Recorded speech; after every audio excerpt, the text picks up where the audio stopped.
to Football Sunday doubleheader.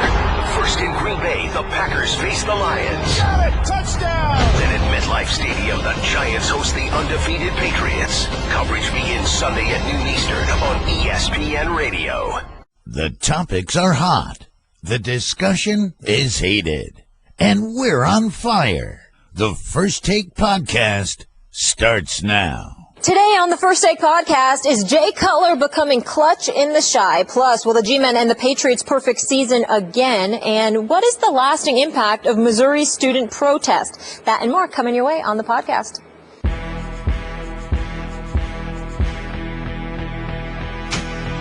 Finds the pocket. Cutler, what a grab for the touchdown by Zach Miller. What a catch. Jay made a great throw. I just had to go get it. And after that, I went unconscious. He made a heck of a catch and couldn't happen to a better guy. Gets to Rivers, brought down by Lamar Houston. Rivers is sacked by Houston again. Chargers will lose a fifth consecutive game. It's been a tough stretch, to say the least. It's just crazy how they've all been very similar. The Chicago Bears gets a 3-point win. What's up, everybody? We're back in Bristol. Thanks for hanging with us here on First Take. Let's get Bayless and Stephen A. Smith. I'm Molly Karam. What's up? You texting me? How you doing? No, don't need to do that. What's up, man? How are you? How are you? Good. Good morning, Molly. Good morning. I'm fantastic. Yes. Playing up to the moderator already, I see. That's okay. I can't It's say okay with good me. morning. It's okay with me. I don't care. I'll just sit over here by myself on my island. I don't need either one of you. Have you You're going to fine. celebrate by yourself Yes, like I Johnny? can celebrate by myself over here. All right. My many victories on this Ernestine show. is watching. You Yeah. can't even say good morning to a young lady. That's you. That's you. That's what it is? It's okay. That's what it is? 2 against 1. Got those clamps on? I do. You want it to be 2 against 1.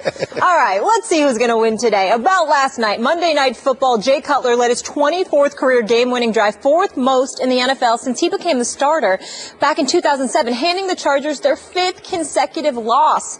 Stephen A., what are your thoughts on Cuddy now?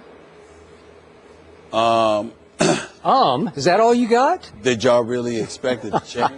I mean, what am I supposed to say? You're right. Jay Cutler led a game-winning drive, connected on a 25-yard pass to Miller, and everything is good because they beat a San Diego Chargers team who's flagrantly underachieving, who's bereft with injuries.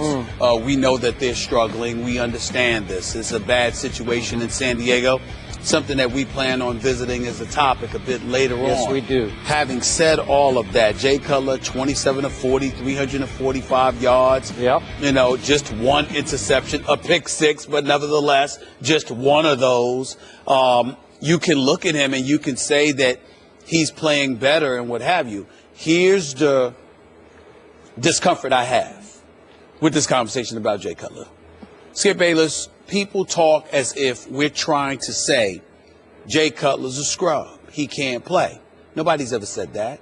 We know that he's talented. We know he's got a rifle for an arm. We know that he's got toughness. We know that he has athleticism and he can play the quarterback position. And I think with the new offensive coordinator, we have seen some improvement.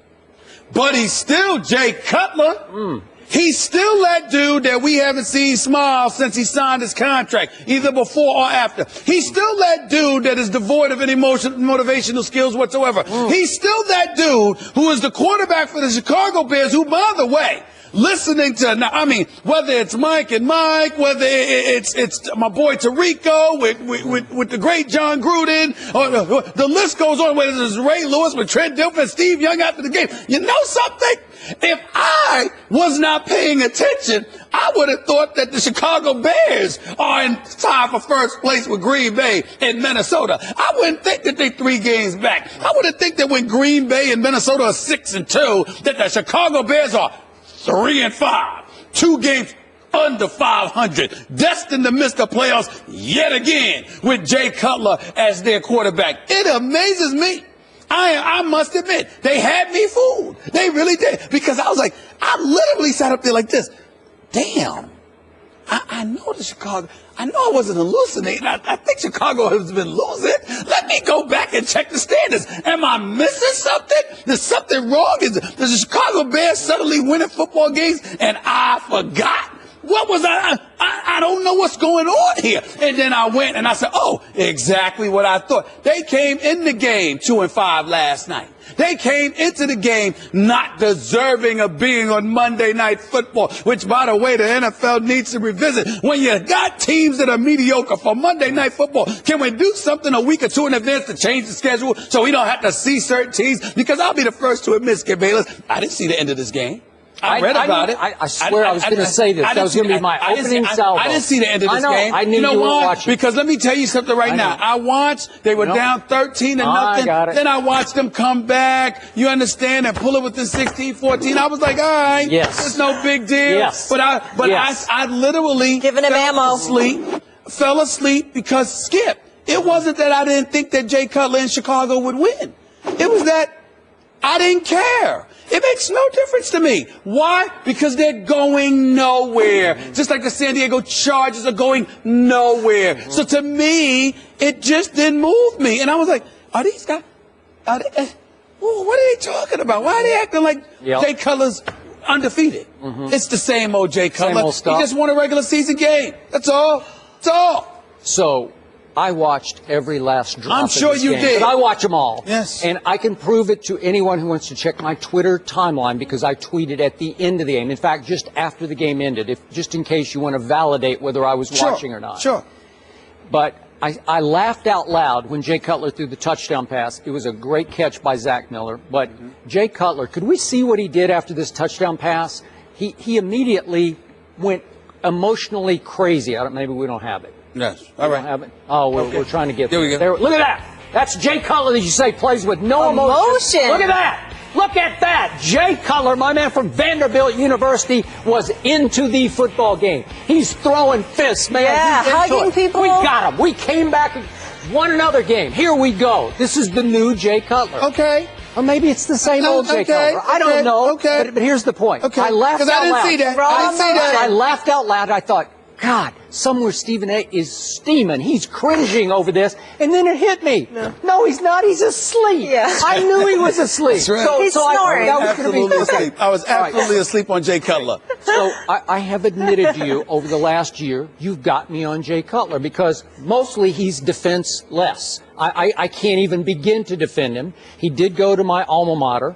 I loved him coming out of college. I still say he has the strongest arm in pro football. You can have Aaron Rodgers if you want. Nobody has a bigger gun than this guy has. I'm sorry. And you know what? He's still in the top 1/3 of quarterbacks in athletic ability because he can flat move around the pocket. He made a couple little moves in the pocket last night that got him free. Right. I agree with that. And when pressed, he can run with the football down the field, and every once in a while, he will run over people.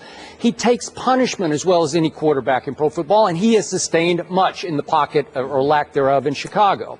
And I'm here to tell you, do you realize that last night, just for perspective on this, that was his 20th fourth quarter comeback since the start of 2007. Right. That means he's tied for third in the National Football League in fourth quarter comebacks with the great Peyton Manning, and he's behind Matt Ryan and Tony Romo. Well, you're in pretty elite company. That's 20 fourth quarter comebacks. And by the way, his QBR last night in the fourth quarter was 99, 98.7. I'll just round it up to 99.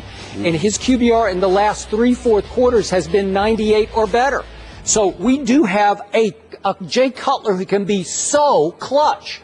But I am the first to admit to you, he can also be so catastrophically careless. I get it. Last night he threw a pick six. Last night he was careless with the ball in the pocket, got it knocked out, stripped, fumbled, lost football. Down at the 10-yard line at the Chargers 10. And then what happened?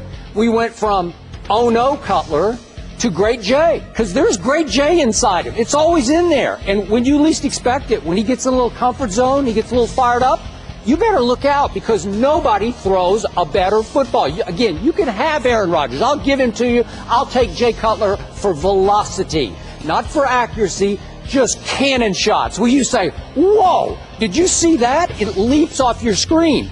That's the Jay Cutler I love and I hate, because I'm never quite sure what I'm going to get from him. He is the biggest tease in sports this side of the Dallas Cowboys. I'll be the first to tell you. You always say, yesterday you were saying, biggest tease in sports, the Dallas Cowboys. Well, there's some truth to that, but I think Jay Cutler's right there neck and neck with them because there is a lot to love about this guy. And just when you're ready as the Chicago Bears to say, let's cut bait with Jay Cutler, you're going to replace him with what?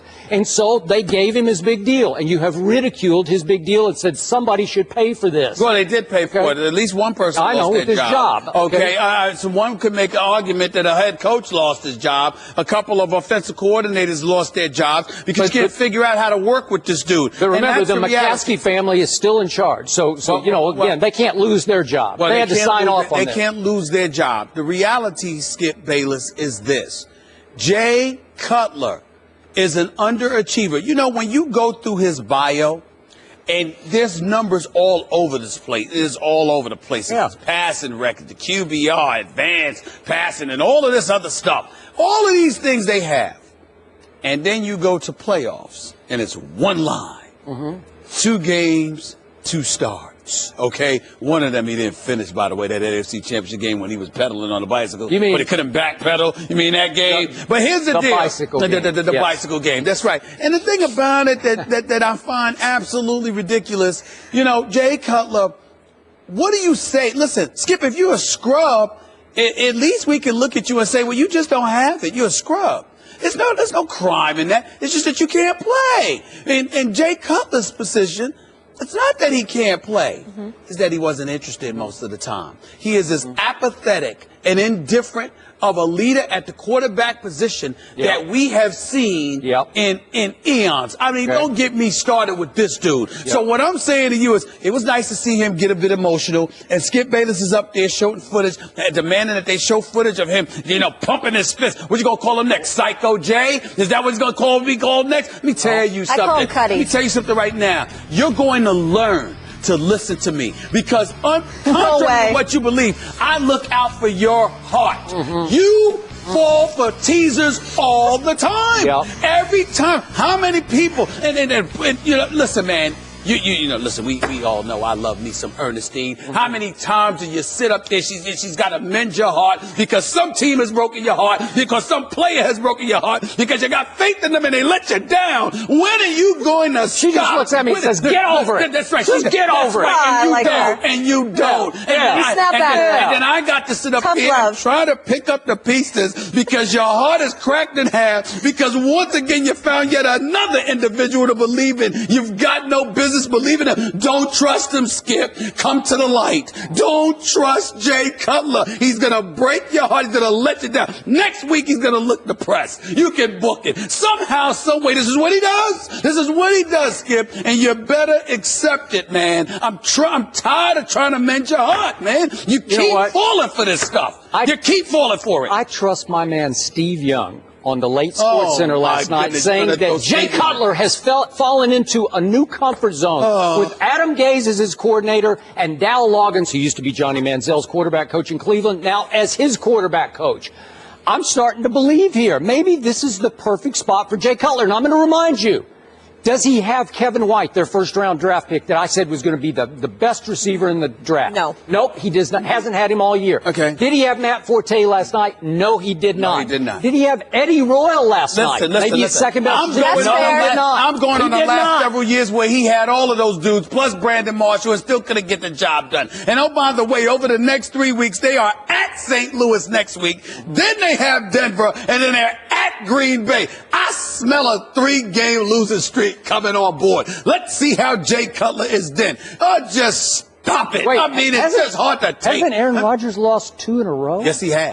Yes, he has. Excuse me. You think the Bears are going to go to Green Bay and beat him? Maybe if they're a little healthier. Let me tell you something. You need to stop it. And by the way, it's sacrilegious to mention Jay Cutler in the same breath as Aaron Rodgers. I don't know about that. Jay Cutler, please. Jay Cutler, just stop it. He can't wait for the offseason. I'm trying to tell you right now, he already got his vacation plan. He know where he's going. You know how long he's going to stay there. He got the date all lined up. He probably made his vacation reservations for the first week of January before the season even began. That's who he is, okay? I'm just trying to tell you. You don't know who he is?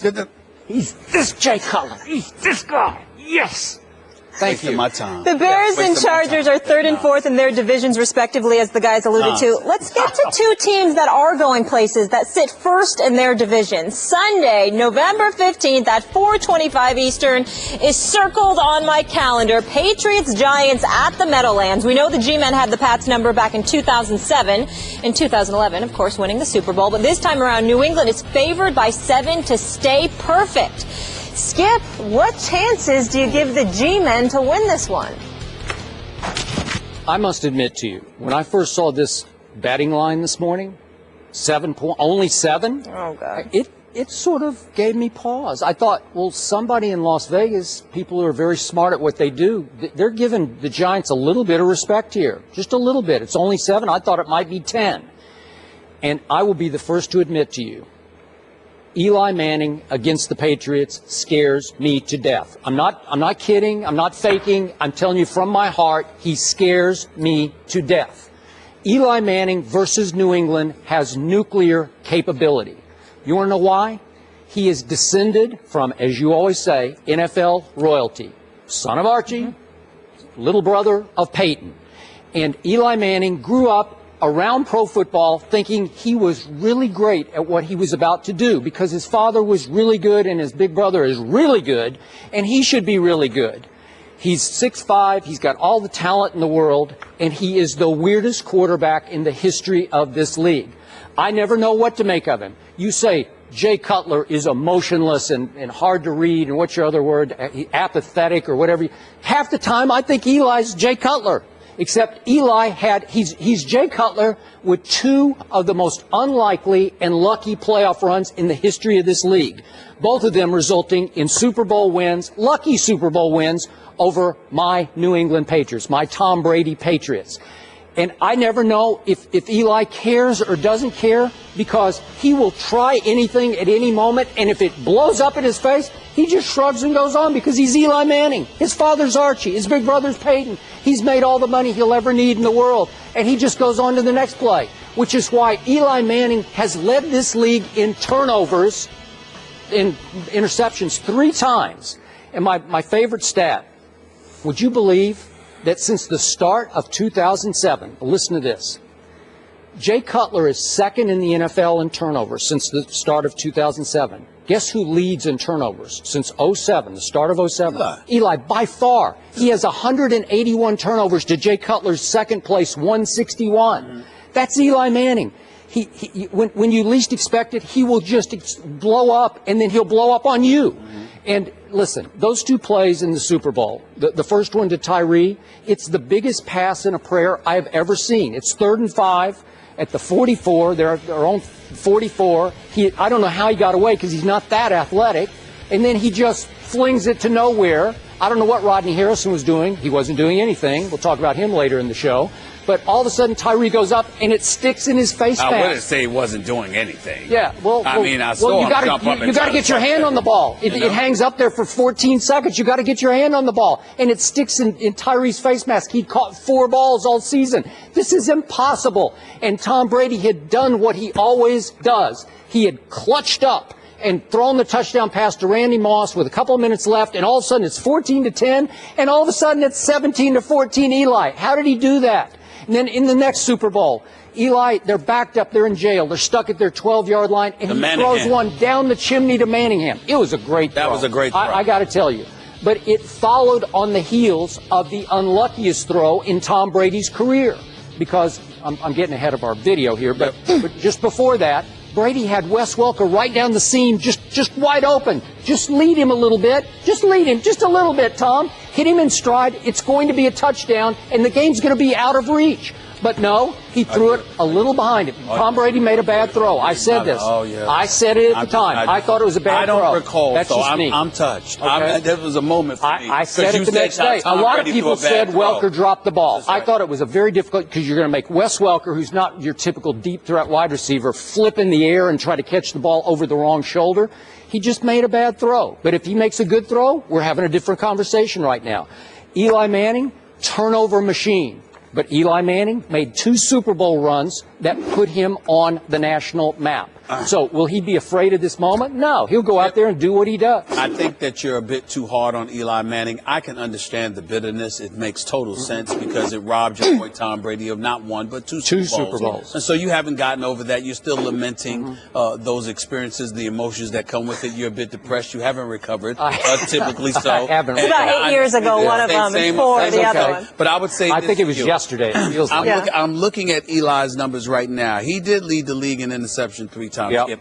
In 2007, it was 20. In 2010, it was 25. Yep. In 2013, it was 27. 27. 27. So that year he had 18 touchdowns to 27 interceptions. Is it? No. It says here. I'm just. Okay. I'm just okay. looking at. No, I was just wondering because that was the year they won the Super Bowl. That's right. It was the year they won the Super Bowl, but he had 20 interceptions. Wow. He had 20 interceptions. What I'm saying to you, Skip, is this. When you look at these numbers, what you're missing is in between. After the 20 interceptions, 10 and 14 over the next 2 years. After the 25 interceptions, just 16 and 15 the next 2 years. After the 27 interceptions, 14 last year, and thus far he only has 6. All I'm trying to say to you is that Eli Manning is a 2-time Super Bowl champion for a reason, and you need to respect that. Then you look at a Reuben Randall. You look at an Odell Beckham Jr. I don't recall Eli Manning having those requisite weapons. Manningham was good, and you had some other weapons, but you didn't have an Odell Beckham Jr. on your squad. You look at some of the guys, some of the responsibility, rather, that Tom Coughlin and the Giants organization has placed on Eli Manning's shoulders. You know, it's similar to what is asked of Tom Brady in order to do what he did, except for some reason, whether it's schematically or otherwise, okay, you have continuity with the coordinators. You have continuity with Bill Belichick. Even though you've got the continuity with Tom Coughlin, there's always been some upheaval as to what the offense should be doing because of the offensive line, the lack of protection to Eli, the absence of a running game. There's been a whole bunch of stuff that comes with it. So I don't look at Eli as some marginal quarterback, and I don't talk about him that way. At no time has Eli Manning reminded me of Jay Cutler. At no time well, he does has me. that happened. Well, it's more, I don't know if it's Gomer Pyle or who's the character's name for the 50? The aw shucks kind of guy from the Andy Griffith days. I keep trying to remember. I think that's who Eli Manning reminds me of to some Yeah, okay, I'll buy that. The aw shucks kind of guy or whatever. But he didn't seem indifferent. He didn't seem apathetic. He's just always somebody that, his actions weigh heavily on him. He actually cares a lot about what he's doing. And as a result, when he messes up, you can see it in him. It's not like I don't see a guy. I've never looked at Eli and felt like he didn't care. No. I don't think it bothers him a bit to throw an interception. I just don't. That's because he's Eli Manning. Well, he'll be just fine. He's not going to lose his job. That's not the Eli I see, and I don't think it's the Eli Molly see. No. I think it's the Eli you see because you're trying to knock him because he beat your boy. 2-on-1 again. I knew it. It's okay. It's 2-on-1. I appreciate the help, but I don't need it. Let me be very, very clear. You haven't gotten over the fact that your boy lost 2 Super Bowls to Eli Manning. Okay, so I'm looking at the QBRs for Eli Manning every full season since 2007. Okay. I don't even see one over 66. It's on scale of 0 to 100. No. That's how wildly inconsistent he can be. In the 50s, you told me that was average. Okay. So what's the 60s? Okay, 60. It's right? It's just okay. It's rated right now. But here's the point. On 2 Super Bowl runs to 2 Super Bowl championships, he had a QBR for those games in that postseason of 73 and 73. Well, that's extraordinary, man. I mean, that's just, and remember, the first one was all on the road. He goes on the road, and then he beat Aaron Rodgers at Lambeau. How could you do that? You know how you can do that when you have talent and you care. Jay Cutler has talent, but he doesn't care. Go ahead. Timeout, point of order. The Godfather quote, you never tell anyone outside the family what you're thinking. That's what Eli lives by. He doesn't show emotion. The Mannings don't show their emotion. It doesn't mean he doesn't care. It means he's not soft. Second point of order. Do you star in a Gatorade commercial? Did I? Yes. Yes, you did. Yes. Well, I think starring. We're all champions. Excuse me, we're all champions cast in that. Do you think Eli doing his ring? Do you think they said, let's cast the weirdest quarterback in the league, or let's get champions for this commercial for Gatorade? They were torturing me to put me just after Eli. Just a couple of frames after Eli. I had to watch him do this to the camera with 2 rings, and then I have to say it. They cast him because he's a champion. Yeah. That's right. Respect There the you man. go. Yeah. You probably asked to be a part of that Gatorade commercial because of Eli. I did not. That might have been the reason. It was a setup. That might have been the reason. Yeah. I don't think it was a setup. They didn't call Tony I think it was a Romo. setup. They called By the way, Eli. it's a great Remember commercial. that. It is a great commercial. Thank you. Thursday, Rex Ryan and IK Enemkpali return to their old stomping ground, MetLife Stadium, for a tilt against the Jets. In case you forgot, 3 months ago, IK punched Geno Smith in the Jets locker room, breaking the quarterback's jaw, and was released. In typical Rex fashion, he named IK the captain for Thursday Night Football. Rex being Rex. Skip. Like, love, or hate the move? Molly, Stephen A, I can't go all the way to love, but I must say, I do like it because it is so disrespectfully Rex. It is just so typical, and I don't think any other NFL coach would dare to call this much attention to what was such an ugly incident back 3 months ago. But this is Rex. He wants to rub the Jets' noses in it. He wants to wave this ugly incident right back in their face just before kickoff. And it's just how he coaches football and why a lot of players want to play for Rex Ryan. And I told you before the year, I really like this team. I picked them to be a wild card. You picked the Jets to be a wild card. I still say that even though the Jets are 5-3 and the Bills are 4-4, the Bills have suffered 3 key injuries that have kept them from winning a couple of games. They could easily be 5-3, if not 6-2. But they have, for different games, lost Tyrod Taylor, they've lost LaShawn McCoy, they've lost Sammy Watkins for combinations of games. I thought they should have beaten your Giants up in Buffalo, but they didn't. And in that game, they didn't have LaShawn or Sammy Watkins. Right. I thought they should have beaten the Jacksonville Jaguars in London. They lost that game 34-31 without Tyrod or Sammy Watkins. You got to have your skill stars to win these games, as we've seen with the Dallas Cowboys. So in this case, I'm still hanging in with my prediction. And I like the fact that Rex is still throwing out his chest and being Rex Ryan. It is funny. It is humorous. It does grab headlines. It is so Rex. But it's also classless. I'll buy that. I would agree with you. And disrespectful. Simply because it was a violent act. Mm-hmm. Although I think one, at least to some degree, instigated by Geno Smith, who is the newest fool of the year. Because when you see that boy Enemkpali walking right there in that footage, I just found myself saying, "You got in his face." You don't mess with him. You got in his face, Geno Smith. Like, what on earth were you thinking? Yeah. That's just dumb. Okay. Now, having said all of that, we're living in a society, everything, social media and beyond, things tend to go viral and all of this other stuff. We get all of this. You know what kind of incident took place here. You know that violence ultimately led to IK Enemkpali being cut by the Jets immediately where you picked him up. A quarterback that you coached, he punched him in the face, broke his jaw, and it legitimately has jeopardized Geno Smith's career because since that time, we haven't seen him play really up till a couple of weeks ago. But even then, Ryan Fitzpatrick, it was his job. And then after it was his job, Geno Smith came in there and, for the first time. But you don't know what kind of damage this may have done. Now, again, to me, it's Geno's fault for not paying the $600. And even though I'm not advocating violence and I'm not saying in any way Enemkpali should have done what he did, if you know you owe the man the money, you're making over $1 million a year, give him his damn money, okay? Especially when you can honor a commitment you made to go to his summer camp where he was advertising you and telling everybody you were going to be there. If you make a commitment and you can't make it, do everything you can to make amends for it. He didn't do that. But Rex knows all of this, and it's just a bad look. As far as I'm concerned, he gets away with it because it's not as bad had it been somebody else. But with Rex, you can laugh about it, you can have fun with it, and it's a headline grabber, and I get it. But you just say to yourself, damn, Rex, you really got to go there? You really got to go there? So here's the key question. To take Molly's question and turn it on the Bills locker room. Behind closed doors, do you think the Bills players like, love, or hate this move by Rex? Do you think they think it's classless? Are they embarrassed by it, or are they fired up by it? I don't think they're fired up by it. Good question. I don't think they're fired up about it. I think that they may need to be fired up because of how concerned they need to be about the Jets being fired up. Yeah. Nevertheless, and Rex is a player's kind of coach, so they're probably siding with him by saying, Coach, got to be coach. We still got to go out there and have a job to do.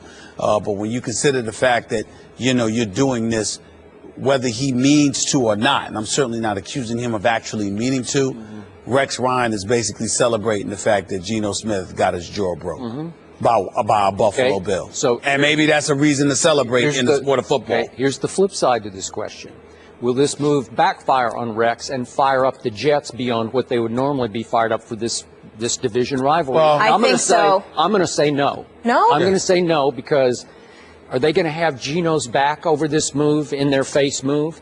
I don't think so, because you were the first to say you didn't think anybody really rushed to Geno's defense back in August, right? I was told. Okay. But the thing about it is that Rex is coming at you, and if anything, first of all, Todd Bowles is not going to play into that stuff. He's a no-nonsense kind of guy. But secondly, and more importantly, I think they are hyped because they know that Rex Ryan is coming, and Rex Ryan would love to beat up on the organization. He just finished coaching the previous 6 years, and Tyrod Taylor comes back last week. He connects on 11 of 12 passes. You got 200-yard rushers in LaShawn McCoy and Carlos Williams. They both rushed for over 100 yards against Miami. So when you look at it from that perspective, Buffalo has the potential to hurt you. Yep. And if you're the New York Jets, you lose this game, and all of a sudden Buffalo is in a position to snatch that wild card instead of you. And the Jets secondary is banged up. Oh, it is banged up. But my bottom line to this issue is that Rex decided to risk sending him out there as a captain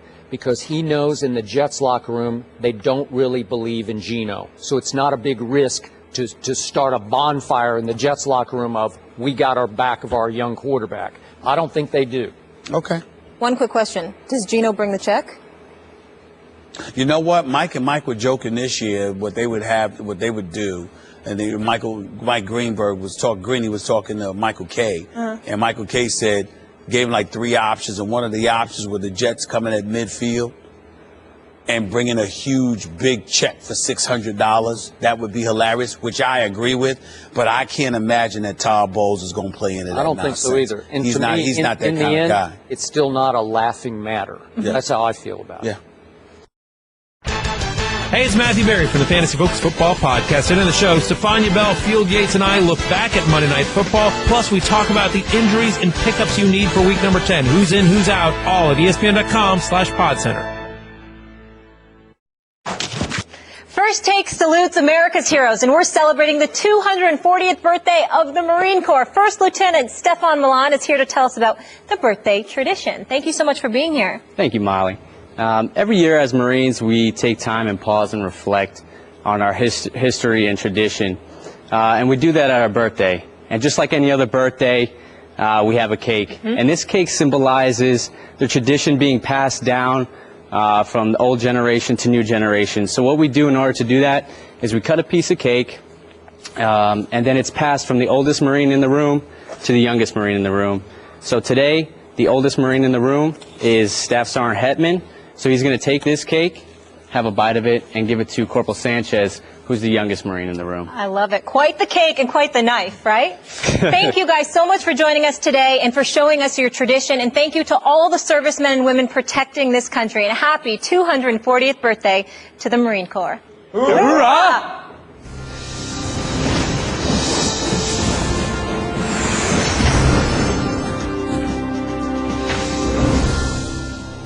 Hello, my name is Spike Lee, representing the Republic of Brooklyn, New York. I want to give a love shout out to all the troops out there. Peace. Be safe. To recap, at the University of Missouri, black student groups have been complaining for months about racial slurs and other slights on the system's overwhelmingly white flagship campus in Columbia. Their efforts got a boost over the weekend when 30 black football players announced they would not participate in team activities until President Tim Wolf was removed. Well, yesterday we heard that Missouri President Tim Wolf resigned, the resignation effective immediately. And now Missouri Chancellor Bowen Lofton is also stepping down. He announced that he will transition to a new coordinating research role for the system. Lofton came to Missouri in 2013 after serving as Texas A&M president. The Tigers will return to practice today and will play in Saturday's game versus BYU. Ryan Clark is with us. Good to see you, as always. We'll get to that jersey later. We're going to stay serious here. What impact is this going to have moving forward? Well, for me, it's a huge win for a state that needed a win racially. With the Michael Brown case and the unrest in Ferguson and people feeling like, African Americans feeling like they didn't have a voice. African Americans feeling like they would not be heard and have not been heard. You also have to tip your cap to Jonathan Butler. He didn't have a team. He didn't have backing. He didn't have TV coverage. And he took a stand on his own for the injustices going on at the University of Missouri. And when I look at the players on this team, even when I first heard about it, when I was reading it on Twitter, I was nervous for them because they were, and in no situation do I want people to lose jobs. But they were calling for a man's job in a situation where many people see those players as privileged. They see those players as being blessed and given an opportunity to get an education. And I've heard it so many times that players should just shut up and play football. This university is giving you money to go to school. They're paying for your room and board. You should just hush. And so for those players to take a stand and say, you know what, we won't play football. And I've been an 18, 19, 20-year-old college football player. At that time, there was nothing more important to me in the world than getting on that field. And for those guys to take a stand and say, you know what, because of the rest of the students in this school, it's not about us. We're going to take this stand. I think the most powerful part of it for me wasn't the first picture with the African American or the black players. It was the picture with the whole team. It sent the message that, you know what, it's not just about the inequalities they feel, because we all feel them and we're all together. And for Coach Gary Pinkel, I first of all don't think he had a choice but to back his players. But I'm glad, but it's still the situation. It's hard to do that when you're a staff and faculty member of the university. But now when Gary Pinkel goes to sit in a home during recruiting and he sits across from a black mother and tells her, I have your son's best interest at heart, it's no longer lip service. So I think for all the people involved, for the school, for the players, for the coach, even some of the faculty and staff that begin to walk out, it's a total win in the sense of now Missouri, now the residents of this community see that, you know what, things can change. People will be heard. And you don't have to fight. You don't have to riot. You don't have to be violent. You just have to believe in it and do it. And so I think this whole situation is awesome from the beginning to the end. Well said. You want to go? I want you to go. Really? Yeah. Okay, I'm going to take one more step back. After I had a night to sleep on it last night, you and I had a discussion on air about it yesterday in Chicopee, Mass. Mm-hmm. This was a very powerful thing that just happened. Obviously, we saw the ability of a football team to unite, stand up, and bring national attention to what was a campus, a very significant campus racial issue. Way to go. But I want to keep it in the perspective. Remember, this football team had fallen out of favor with its student body and its alumni because it's been one of the biggest disappointments in all of college football. Yeah, they've lost 5 of their last 6, is that right? They lost to Vanderbilt. They lost to my alma mater, not very good this year. Mm-hmm. Good on defense, not very good in general. Right. So they'll get better, though. They'll get better. But the point here is that this really emphasizes how powerful a thing a college football team can be, because the administration risked losing $1 million over this to BYU. If it had come, push comes to shove, and the football team says, we're out, we're not going to play BYU this coming Saturday, then Missouri would have to write a $1 million check to BYU. This is power that has not been exercised before. So you have been a long-time player rep, prominent member of the NFL Players Association, so I hope you can appreciate what I'm saying here. I'm going to do another step back to the power of college football players to unite, to rally, to mobilize, dare I say, to unionize. For this was a racial issue here, God bless. But at some point it could turn into a bigger issue. It could come into is it time to pay the players issue that we talk about for years on this show. It's been my pet peeve about college football. Well, at some point, I hope everybody can step back. I know this was a racial issue, but there's another injustice, a more sweeping injustice in college football, that you are risking life and limb for dear old you, and you're not getting much in return for it. I know you get room, board, and tuition, and as you say, shut up and play, and you can be big man on campus. I get all that, but Ryan Clark was lucky because he didn't tear up anything at LSU. You got a chance to play pro football, and you made the most of it and had a great career. But these kids, some of them will hurt themselves in college, and they won't make any money in pro football. So I'm just saying, I'm appreciating the power. This is a paradigm shift that we saw here. Again, we were in the racial context this time. At some point, I hope everybody around the country, black, white, whatever color at colleges, say, we can do this, but you're going to have to all unite together and pull together to say we deserve better than we're getting here. That's just my step back take on it. Ryan, Skip came to me this morning and brought up this subject for us to discuss. I have an obligation to tell my viewing audience that I didn't want to discuss this today. And the reason I didn't want to discuss this today is because, similar to what Mike and Mike were alluding to this morning, if you don't people want you to speak up when you agree with them. They don't want to hear the other stuff. And with me, there's going to always be the other stuff. Jonathan Butler is a young man that I admire. His courage, his courageousness, you want to use the word heroism, go right ahead. He deserves it. Graduate student, educated, trying to do something with his future, runs across a president that he is talking to and trying to enlighten about the racial injustices that are taking place on that campus. At the very least, you came across as indifferent and apathetic to the concerns of the Jonathan Butlers and others on that campus. And as a result of it, it cost Tom Wolf his job, and it deservedly so cost him his job. Because as an individual in an authoritative position at an institution of higher learning, it's criminal for you not to be sensitive to your student body, particularly when they have these kind of concerns.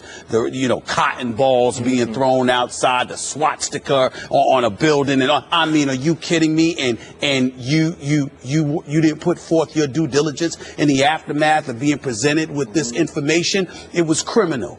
A criminal negligence, as far as I'm concerned, what Tom Wolf did as president of that university. He should be ashamed of himself and go back to the business world, because you damn sure don't need to be being a president of an institution of higher learning when you make those mistakes. So we throw all of that out. And we make sure that we applaud the athletes as well for their courage in standing up and joining in unison with Jonathan Butler. And we can talk about professional athletes, because if college athletes can do it, professional athletes making millions of dollars should have the same amount of coverage, which we have seen in recent memory. LeBron James, the Miami Heat with the whole Trayvon Martin situation. The list goes on. In recent memory, we've seen that. So we throw all of that out there, and that's a given. And obviously, I echo every word you said. Except when it comes to me, Skip, I don't stop there. When it comes to me, Ryan, I don't stop there. And the reason I can't stop there is because I know what's going on in our community. I know the kind of things that we're doing to one another. See, we sit up there and we applaud Jonathan Butler for his courage. You understand? Knowing most of us wouldn't do it. You understand? Most folks out there wouldn't do what Skip and me and you do on the air. You think it's easy sitting up here, putting our careers on the line, taking some of the positions that we take, knowing that anything that we say could go viral and how it could ultimately negatively impact us? That takes some degree of courage. Nothing compared to Jonathan Butler, mind you, but nevertheless, it takes some degree of courage. You look at other folks. They talk the talk, but they don't want to do anything. And then you got black folks out here, and think about this. Jonathan Butler has you thinking about pre-civil rights. It has you thinking about folks marching on Washington. It has you thinking about Selma. It has you thinking about all of these places. People will bring that up, but go and watch some of these shows on reality TV. You know, so we're prostituting ourselves, doing the kind of things that are literally dragging the moral compass of our community down, doing things that in no way represents those who were pioneers before us that set the path for us to shine and move forward. Jonathan Butler represents it. Those players that stood with him represented. Coach Pinko represented, because during the civil rights movement, when black folks were marching, we wouldn't have been as successful if some white folks didn't join them in marching for rights on behalf of the black community.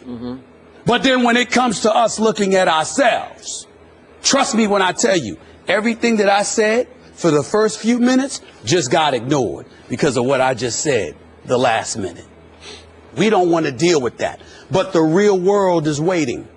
And at the end of the day, Jonathan Butler is an individual that is pursuing his education, trying to be excellent and exceptional, trying to do the right things. And along the way, he found an injustice that he could not tolerate, that he was able to highlight and bring attention to, and he addressed it with the fervor and the tenacity and the moral compass it deserved. The question is, how many of us can say we attack things with that approach? I'm just asking a question. And I'm going to leave it at that. By the way, I'll be talking about it on my radio show, too, because I don't want people thinking I'm running. I don't want people to think I'm running. I'll be on Mad Dog Sports Radio at 1 o'clock. You can find me. Running from what? Because they'll come at me, Skip. I can't deal with Stephen A, Uncle Tom, Sellout, all of this other stuff, because I'm talking about what we're doing that not only contributes to our own demise, but in no way replicates the people who have made sacrifices for us long before me and Ryan ever got here. Can you give us a specific on that? What do you mean? On things that you don't like that are being done that undermine what has been accomplished? Well, I think the way we carry ourselves, I think the way, you know, when you see some of this stuff that goes on with reality TV, I mean, I'm looking at black women on TV spitting in each other's faces and fighting and doing all of that stuff. I'm looking at brothers just doing things I can't even repeat on the air. I can't believe it got on the air. You know, and it is in no way indicative, not only of pre-civil rights movement period, it's also not indicative of how we were raised. I think the larger part of that too as well, though, is it's just being put on TV. Right. Growing up where you grew up, growing up where I grew up, you see that.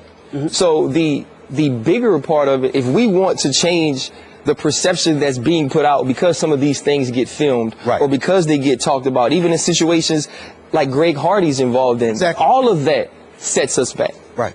And the bigger issue is not about what you do on TV. It's not about where you take a stand. It's about when Stephen A goes talk to 25 young kids, young black kids. When I'm called to a camp in Louisiana and I got things to do, and I say, you know what, I'm going to take this 20 minutes and go talk to them. Those things don't need to be promoted, but those things need to be done. Right. And so the larger issue is these women or these situations where you're saying people are spitting in each other's faces or doing things on TV, they're doing them anyway. Well, they've just found a way to. I'm not saying you're wrong. I'm saying you're correct. But I'm saying we have to get into the fabric of our communities to change those things. And people don't. And I'm agreeing with you. I'm saying, and people don't want to go do that. But I'm not. I don't. And I appreciate that. But I'm not challenging what you're saying. I'm simply pointing out that we can't stop there and say, well, it's just on TV, Skip, Molly. Because here's the deal. Yes, it's on TV. Yes, we need to focus on the powers that be that promote and put it on TV. And glorify because you it.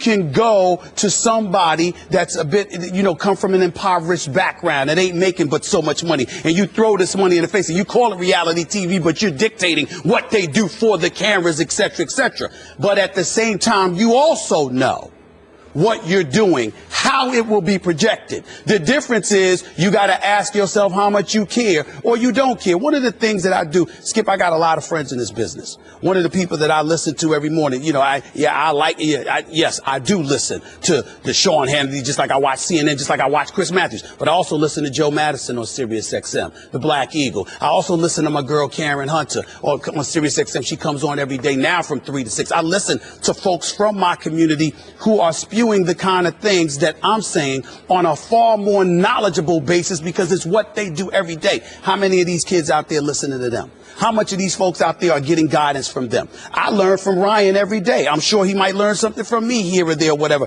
But the mission is the same. The problem is that we talk about it and we look at something like this, and I admire Jonathan Butler. It's not about him. Yeah. He's unbelievable, and so are those football players. My problem is I don't want other folks looking at that situation from our community and think, okay, we get to cry about racism with everything. No, you do not. In some instances, it's valid, and in some instances, it's not. You have to go about the business of pounding your pavement. Jonathan Butler had a very viable argument, and he exercised it exceptionally well. Some of us, a few of us, don't have that argument, but we'll try to use it as an excuse every way to blame somebody else for keeping them down, as opposed to pounding the pavement, putting on your bootstraps, putting in the hard work and doing what you have to do and not looking at yourself as the victim, because we have a future generation to think about, and that future generation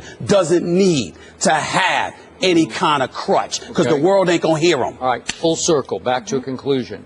Would Jonathan Butler have succeeded without the football team? No. No. And you know what? He wouldn't have succeeded without the football team, and he would not have succeeded without social media. Good point. The athletes having such a platform, but they banded together peacefully. The president resigned, the chancellor stepped down, and they shouldn't be leading men, our youth, if they're going to turn their cheek to those injustices, so we applaud them. Last night, the Bears get their third victory of the season, defeating the Chargers at Qualcomm 22-19. Phillip Rivers threw for 280 yards in the loss, giving him 3,033 for the season. That marks his 10th straight season with at least 3,000 passing yards, tied for the fourth longest streak in NFL history. Pretty impressive. But his team has just 2 wins this season and holds the last spot in the AFC West. Skip, how would you rank Phillip Rivers' career? I don't know for sure. This guy baffles me. He's always baffled me. We did a show in Miami around the time LeBron broke through and won his first ring, remember that, over the Thunder? Mm-hmm. And we had a question in the show about Phillip Rivers, it was about which athlete needs to break through now, who has the most pressure on him. So I'm going back, what is that, 5 years almost now, 4 years? And I picked Phillip Rivers. He needs to validate his sort of top 10 ranking as a top 10 or even top 5 quarterback statistically with something big in the playoffs, a big playoff run. And the only way I can rank him is to compare him to your guy Eli Manning, because we have to go all the way back to how this started, right? 2004 draft. Okay, Eli says, nope. The Manning family says, nope, to San Diego. No, we don't want San Diego. We want to be in the Big Apple. We want to play for the Giants. That's right. Smart move. They force a trade, and so the Chargers get Phillip Rivers effectively, and they get picks with which they took Sean Merriman and Nate Kading, the kicker. Pretty good deal. Yeah. Pretty good. Okay. And what has happened?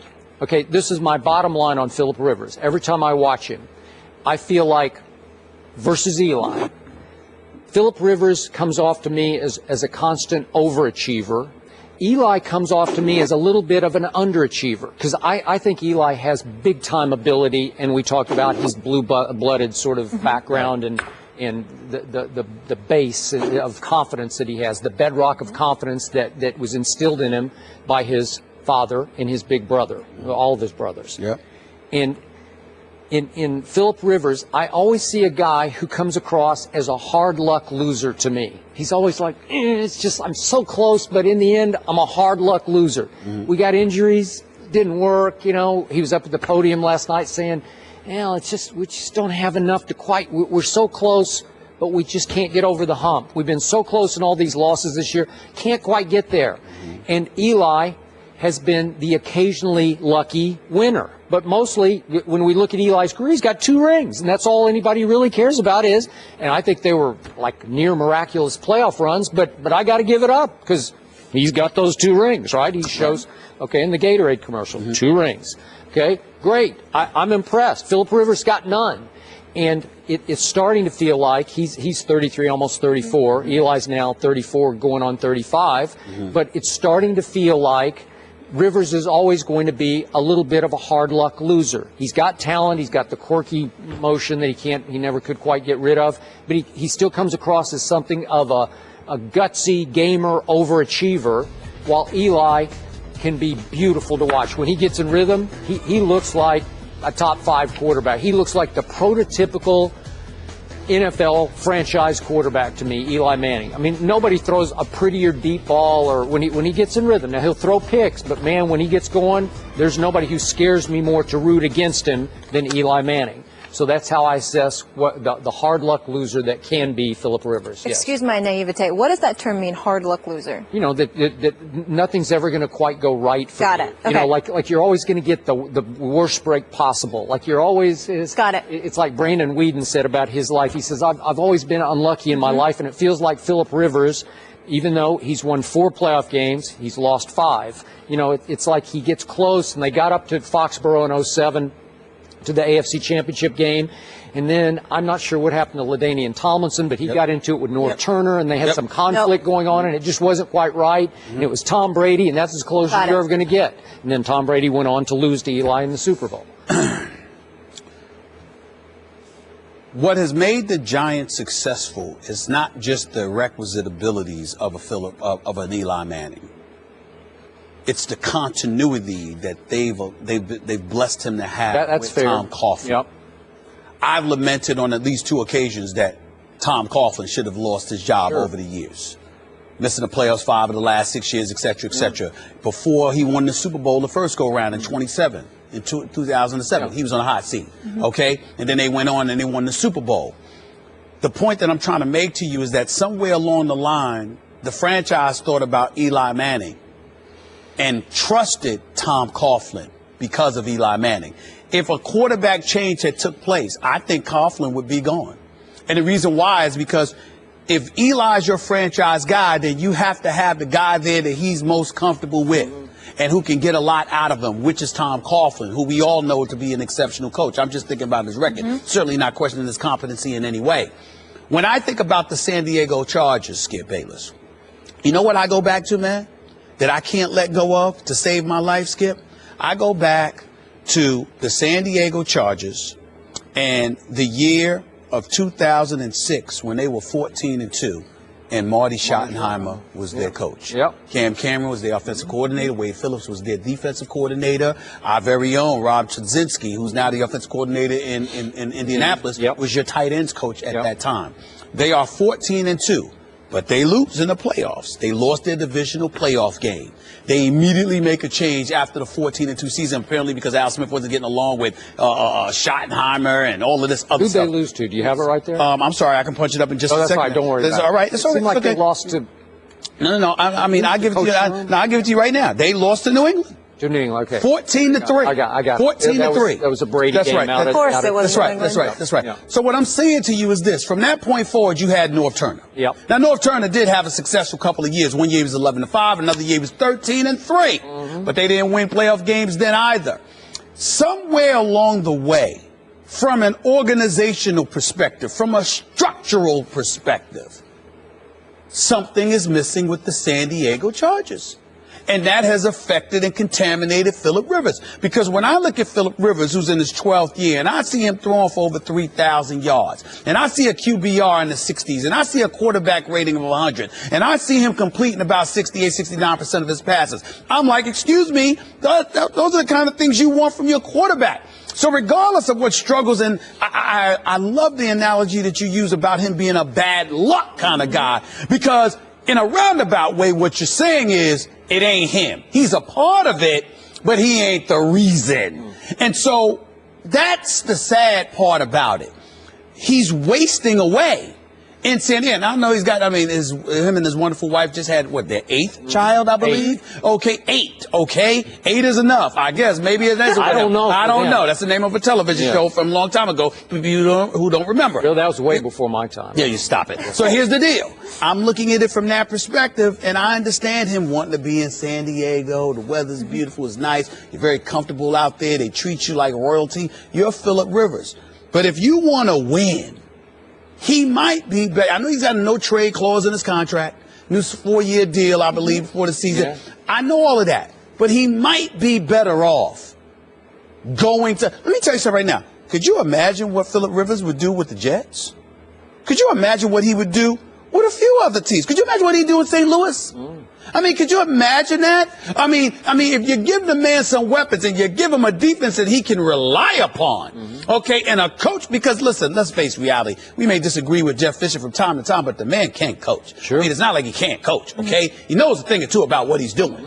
Listen, we can't knock him because he's making decisions bigger than football. It's about his family. But strictly from a football perspective, I think San Diego has proven they're not worthy of him. They're not worthy of him. Well, to your point, bottom line, Eli versus Rivers. Eli has thrown 62 more career interceptions than Phillip Rivers. Wow. And one more. And still one more. I know. It's unbelievable that trade even happened back in the day. And now, for Geico's edition of Stuff Found in Your Car, we go inside your side door pocket. Hello, yes, the crumpled receipt with gum in it. From your anniversary dinner, you sprang for expensive wine, your server was Beth. That dinner was a couple $100. Money you could get back if you switched to Geico and saved hundreds of dollars on your car insurance. I bet you'd save that receipt. Frame it even. But really, where did I go wrong? Was it the corkage fee? Geico. 15 minutes could save you 15% or more on car insurance. Visit geico.com today.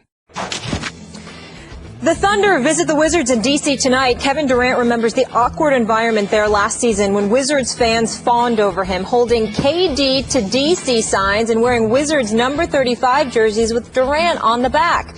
KD said, "It was crazy. It was crazy. It was kind of disrespectful, in my opinion, because you've got a great team there already that deserves your full 100% support. And I wouldn't like that if I was on that team, and I didn't like that because it comes with it nowadays. I learned to embrace it a little bit more, but it's still a little awkward for me." Bradley Beal agreed, telling CSN Mid-Atlantic, "It is disrespectful because he plays for Oklahoma City. He doesn't play for Washington." Stephen A., do you agree? Well, let's put it in its proper context. If Bradley Beal is saying that it is disrespectful for them to be rooting for Kevin Durant while he plays for Oklahoma City, to the point where he's in the arena at the Verizon Center and they're cheering his every shot and his every point and all of this other stuff. I don't think that's what he's saying. I know that. What I'm saying is that you have people in Washington, because I spoke to a few this morning that were talking about, well, that's what he meant. Okay, that's what they meant. And I was like, nope, that's not what they're talking about here. What they're talking about with the signs, KD wanting him to come here. Let me wait. I love me some Bradley Beal and John Wall. I love them both. They're good people, and they're going to be great players. They're wrong here. Bradley Beal is wrong here. I have no problem whatsoever with fans in D.C. You should be booing him during the game. You know, you don't want him to beat your team, but wanting him to come to D.C. That's campaigning. That's what you're talking about. That's campaigning. That's the operative word. That's right, the campaigning. Okay. I have no problem with it. Zero whatsoever. If you're the Washington Wizards, you better get them. You better try. You better you better exhaust every measure to get somebody who is universally recognized as one of the top 3 players on the planet. Bradley Beal with John Wall if KD come to D.C.? Are you kidding me? I mean, oh my Lord, I can't even imagine. I can't even imagine what life would be like in the nation's capital if KD rolled up in D.C. Now, I'm hearing otherwise. I understand. Okay, I'm hearing he's going to stay in OKC, or that LA's a viable option, but Washington is still a possibility. He is going to be an unrestricted free agent, free to go wherever he wants to go. All of that is true, but I got to tell you something.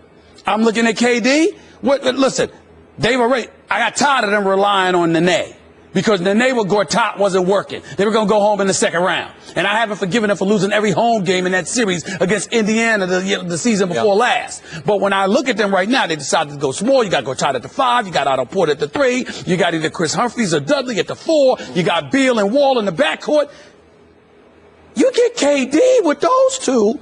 The other two positions should just be out there for mop-up duty. Grab rebounds, defend, and shut the hell up and hope you get the ball. Because those three dudes need to be shooting all of the time. It would be special. So I don't blame them. They haven't been to the finals since 79. They haven't won a title since 78. It's been 35 plus years since you were relevant in the championship equation, and you had a decent shot before Gilbert Arenas shredded your franchise with his nonsense. So to me, I don't blame the city, the nation's capital, for starving for KD. He's homegrown. He's a homegrown product, and they are starving for relevancy, and he's the ticket to it. Just don't be rooting for him while he's playing the Wizards. Okay. I disagree with what you just said, but we have a double-edged sword here. We have KD and we have Bradley Beal, both saying it's disrespectful. I think Kevin's not being completely honest with his feelings there, because he can't be. He's got to be PC and say the right thing, which is, boy, that's disrespectful to them. I think deep down or privately, he really appreciates it and actually probably loves it, because he's from that neighborhood, man. And to go home and feel the love from those folks, I think it means a lot to Kevin. Now, let's go back to Bradley Beal. I love me some Bradley Beal. We had him on the show at the finals. Good guy. He was sensational on this show. He's got a future in this business. At some point, but he's got a big future right now. He got a big future in the NBA. That brother can play. And listen, he beat my Spurs the other night. I don't know if you followed this, but he had a last-second bomb. It was sweet. That's right. And just juked LaMarcus Aldridge. Just left him. He left Kawhi Leonard, who he finally left. But we'll get into that. Okay. But I appreciate the fact that he stood up and said, that's disrespecting me, because are we chopped liver here? I get what you're saying, but I do not blame Bradley Beal for standing up and saying, I don't want our fans to be rooting for somebody as if we're nothing without that guy. Because, as you point out, the odds of them getting that guy are probably pretty small. Is that fair to say? Pretty small? Yeah, okay. It's not impossible. All right, not impossible, but pretty it's small. Okay, so it's 5% or 9% or whatever. So Bradley Beal's saying, hey, we're pretty good already, because they are pretty good. And they lost to Atlanta in the second round, as you say, last year, 4-2. That was about as good as they could get, and that was with Paul Pierce. Are they going to miss him this year? Is it going to be the same? Will they have the same sort of, that veteran gutty leadership or big shot making when it's time? I don't know. I still like the team. I don't love them, but I love the fact that Bradley Beal stood up and said, no, don't do that to us, because we got a chance. Well, you can love it all you want. What I'm saying is, it ain't disrespectful for a fan base that hasn't been to the finals since 1979. And keep in mind, 1979. I was there. I covered those games. Molly, 1979. Yeah. I was 12 years old. Yeah, I wasn't. That's the last time. I'm sorry, I apologize. I was 11 going on 12. So the point that I'm trying to make to you is, yes, Wesley Unseld, Elvin Hayes and the crew, Bobby Dandridge and them.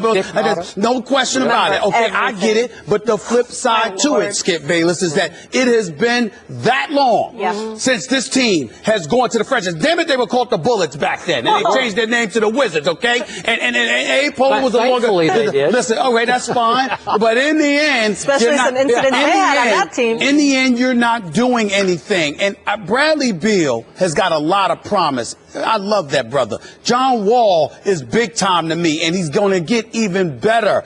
But they need more. They are not beating LeBron James. No. They're not competing with Cleveland and them if you don't get a Durant. And the real question is, does Durant want to come east and contend against LeBron? Yep. I ain't getting to that. We can save that for another time. Okay. But what I'm Probably saying, should. what I'm telling you is, if Durant goes to Washington, it's Cleveland, Washington. There ain't even a reason to talk about anybody. Yeah, but in the time out. Eastern I got to Conference. say this real quick. If I'm Kevin Durant, I would much rather compete against just LeBron than the entire West, man, because the West is rough. Well, that's fair. That's fair enough, depending on how you look at it. Because if you're going against teams, then if you fall, it's plausible. But if you come to the East and you keep losing to LeBron, then that's much more indictable. Yeah, okay. It depends on how you look at it. Either way, he's big time, one of the best players in the world, and Washington would be an instant contender with him. Who will bring home a championship first, the Redskins or the Wizards? Oh, that would be the Wizards. That's for another day. That would be the Wizards if they had Durant. Meanwhile, the Vikings, they're not happy with the Rams and Jeff Fisher for what they believe was a cheap hit on Teddy Bridgewater Sunday afternoon. Former Patriots defensive back Rodney Harrison is with them. He said on NBC Sunday that he thinks dirty play is typical of Fisher, who he once claims laughed at him while he was lying on the ground injured. Jeff Fisher responded Monday to Harrison saying, quote, "You're talking about a guy that had a great career and was hard to defend and was a really active defensive player. But this, coming from a guy that had 18 unnecessary roughness penalties, 7 personal fouls, 4 roughing the passer penalties, a total of 77 penalties in his career, and was voted 3 times the dirtiest player in the National Football League." Wow, he did his homework and was suspended for a helmet-to-helmet hit on Jerry Rice in 2002. We welcome Ryan Clark back to the desk in his lovely jersey. Ryan, whose side are you on here? First of all, I'm not on anybody's side, but this is hard for me to talk about because I really, really like Rodney Harrison as a player. Yep. And while I was playing, I hated him as an analyst. Oh, really? And here's the reason. Coming into doing this job and to getting an opportunity to talk about people who are playing this game of football, putting their livelihoods and their bodies on the line every week, I said I would never forget what type of player I was. So when I think about, when I parent and my kids do something and my wife might see it as just the most awful thing ever, I'll just tell her, but babe, we used to be kids too. I remember doing something like this. And now you parent them to make them not do those things, but you have to understand it. So when you're Rodney Harrison and you're looking at this, and granted, he probably shouldn't hit him, but I had a rule. You're going to have to slide under me in order to slide. I'm going to have to miss you because I'm not going to run to you and think you're going to slide and then you run me over, or you do like Jay Cutler, what he did to Harrison Smith in the end zone, or Robert Golden when we were playing. Jay Cutler did the same thing to him, and his response to me, I was like, Rob, why didn't you hit him? Because I thought he was going to slide. No, you got to prove to me you're going to slide. So I played for Greg Williams, and I'll admit, when Greg Williams coaches defense, he coaches it to be played in a violent manner. If a guy was on the sideline and you just pushed him out of bounds, he had an issue with that, which is why I never push people out. If you're in the field of play, I am trying to hit you. He does coach, play that way, play to the whistle, be physical. And I understand that. And Rodney Harrison may have had that situation with Jeff Fisher, which makes him very sensitive to Jeff Fisher in this point. Yep. But for him to say, for Rodney Harrison, just flat out, blatantly, and I don't even think he was dirty, played the game in a physical manner, but was voted many times by peers as the dirtiest player in the league. Like, he's always coming out, oh, this guy should be banned, and this guy is dirty, and you shouldn't hit this way. Come on, man. Like, you can't forget who you were. You can't forget how you played. There will never be a time I'm going to come on here and there's a guy who's called for helmet-to-helmet contact on a wide receiver over the middle, and I'm going to say on TV, I think this guy is dirty. I think he meant to do that. Because I did it a ton of times, and it wasn't on purpose. It was never, this guy's going to catch this ball, and I am trying to hit him in his head. My thought is, I need to get there before he gets to me, and I need to find a way to dislodge this ball from him. And my last point on this is I believe Rodney Harrison played the game with the mindset I played the game. My thought process was, if you had the ball, at some point you were going to have to find 25 because you didn't want to get hit by him. Okay. And I feel like Rodney Harrison played the game that way. I feel like Joyner at this point is playing the game that way. Should he be fined? Should he be penalized? all of that. Okay. He will get those things. But to say he did it purposely, there's no way I can run up to a man and say, I know if I hit him just right in this point, he's going to have a concussion. Okay, I think it's sound foul. like you're more on Rodney's side than on Jeff Fisher's No, it doesn't. side. Not to me. No? No, it sounds to me like he's calling out Rodney. I mean, calling him out for what? Yeah, like you can't come out here and say this about people when you played the game that way. You're defending the way he played because you played the same way. No, yes, and that's what I'm saying. And that is why I won't get on here and talk about people being dirty. Now, Rodney Harrison did legit dirty things. Like, people, New England Patriot fans said I was dirty because I hit Wes Welker. I didn't think it was dirty. I thought it was football.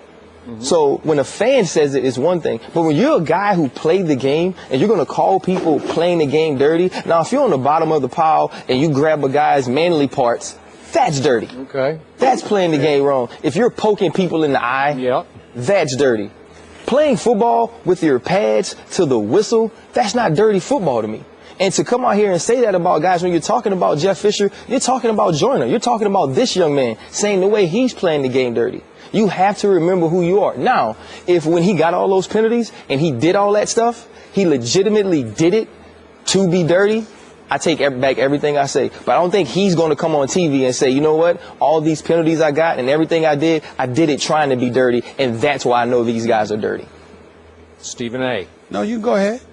You sure? Yeah, go ahead. Take it. Well, why are you handing off to me? What's going on? A lot of deflecting with both I'm ready. I'm always ready. Oh, well, the lights, I'm never, ever not ready when the lights Born ready, I'll baby. on this one. Okay, go ahead. I'm on Rodney's side here. If I have to pick, you might want to put this in the category of lesser of two evils here. Just so you know, I passed it off to you because I know your history of comments about Fisher. Oh. Yes. I don't. I want to Please give that tell to me. you. Go That's ahead. fair. That's why I wanted to give you the floor. I want you to have as much time as you needed. My point about Jeff Fisher is that I do think he escapes blame occasionally because he has some very strong positive relations with a lot of the media. Competition committee, too. And he's on the competition committee, and he's highly respected, and I do respect the heck out of him because he's a very good football coach. But I believe that he, as you talked about Greg Williams, he coaches extremely physical football, always has, defensive football. Offensive, heck, he wants to run it down your throat.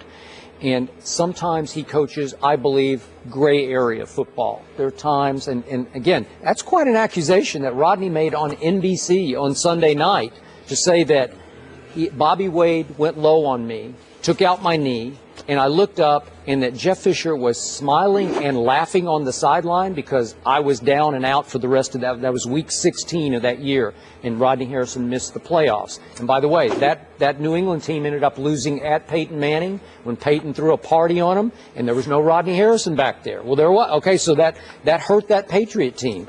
But there was history with the St. Louis franchise. If you go back, that was the Titans. But if you go back to, remember, Rodney Harrison took out Trent Green. Do you guys go back this far, 1999?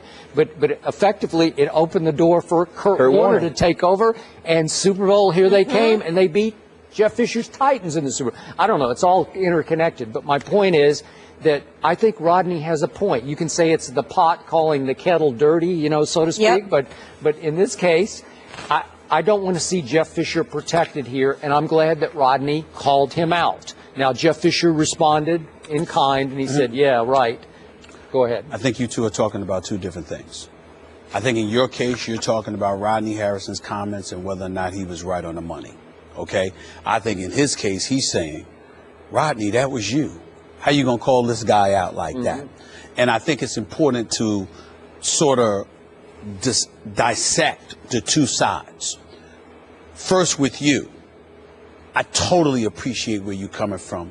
I can't disagree with a word that you said. And what I love about your analysis, Ryan, and breaking that down is that you have highlighted something or brought to our attention something that needs to be highlighted. You are dissecting it as a football player.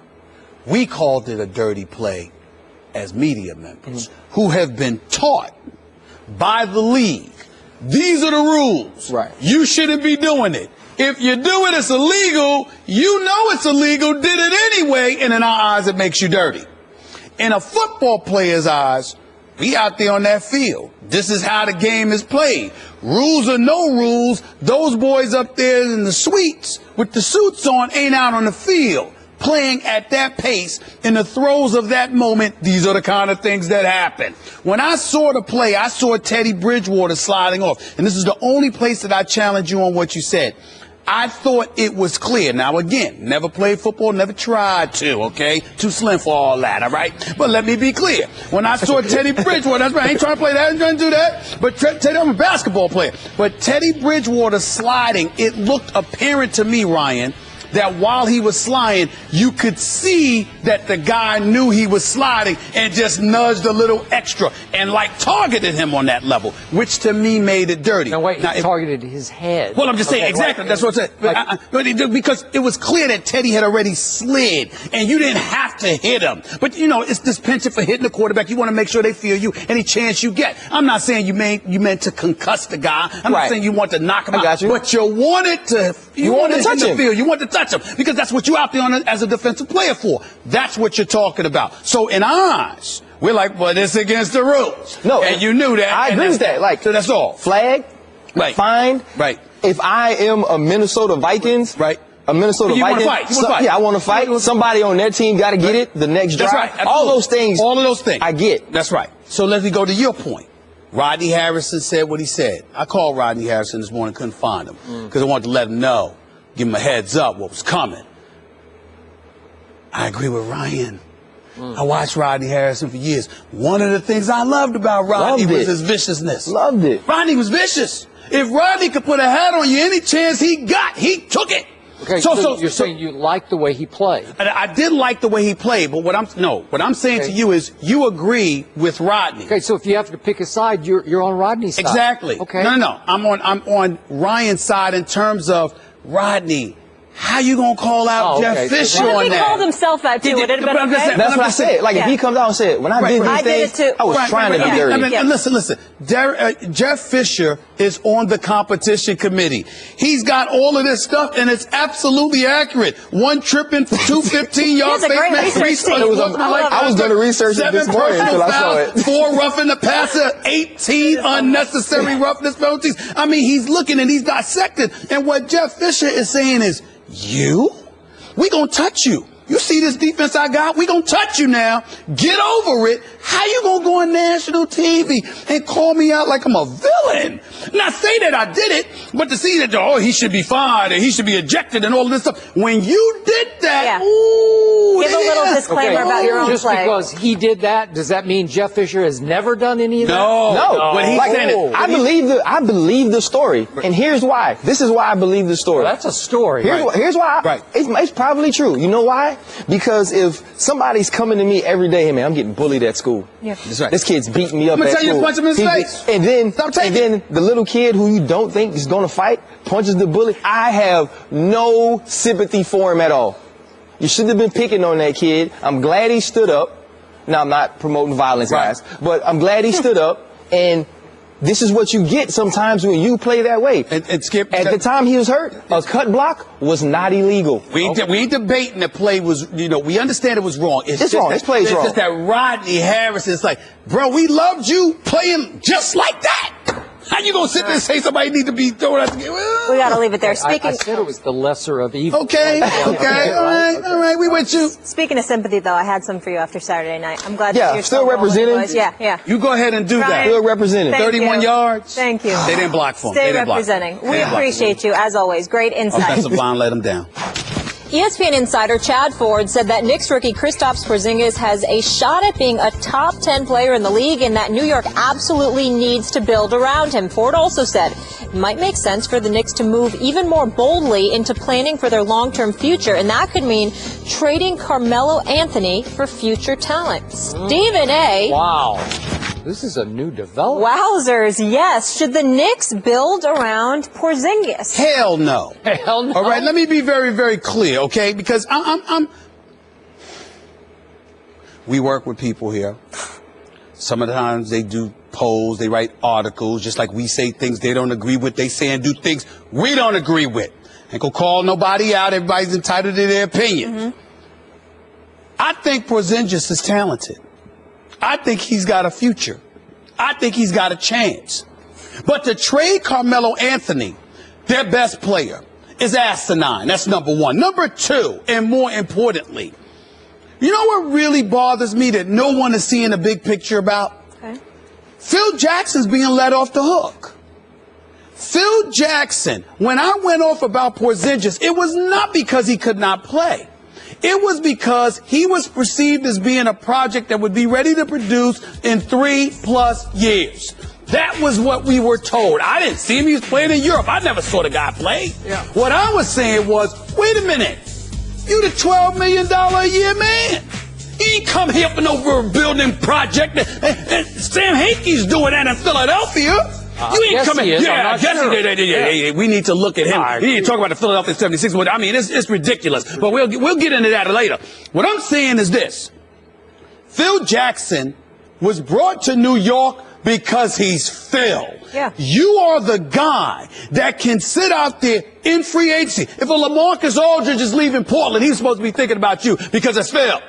If a Kawhi Leonard was a free agent in San Antonio, even though it was better for him to stay there and all of that stuff, he's supposed to at least consider it because it's you. Greg Monroe is not supposed to go to hell with Milwaukee instead of you coming. This is what Phil Jackson was brought here for. And the fact that everybody just glosses over it, now that he's getting hired, he gets to sit in the cut, chilling like it's nobody's business, like he's a regular GM making $1.5 to $2 million.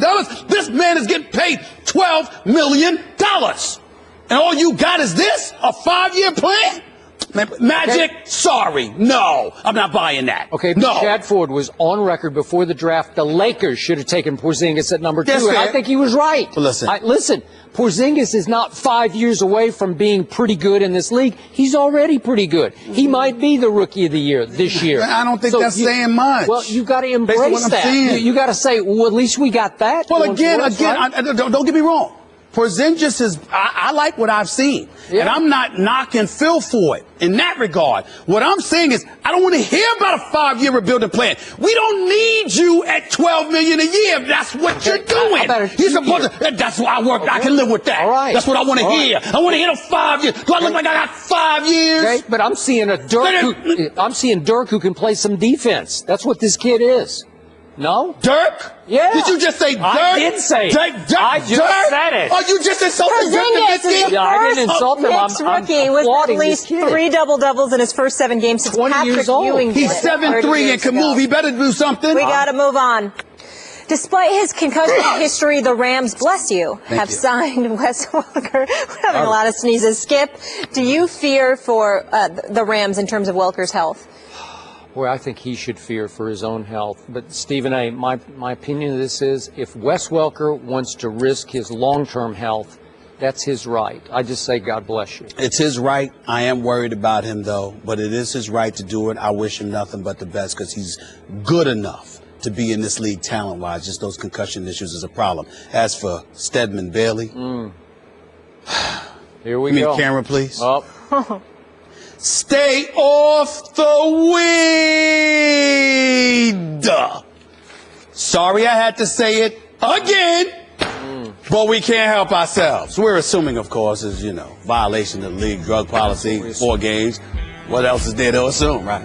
Thanks for joining us. Jeezy's here tomorrow. Can't wait. Appreciate you listening. Catch First Take weekdays at 10 a.m. Eastern and catch the re-air at 1 p.m. Eastern on ESPN2. It's a football Sunday doubleheader. First in Green Bay, the Packers face the Lions. Got it! Touchdown! Then at MetLife Stadium, the Giants host the undefeated Patriots. Coverage begins Sunday at noon Eastern on ESPN Radio.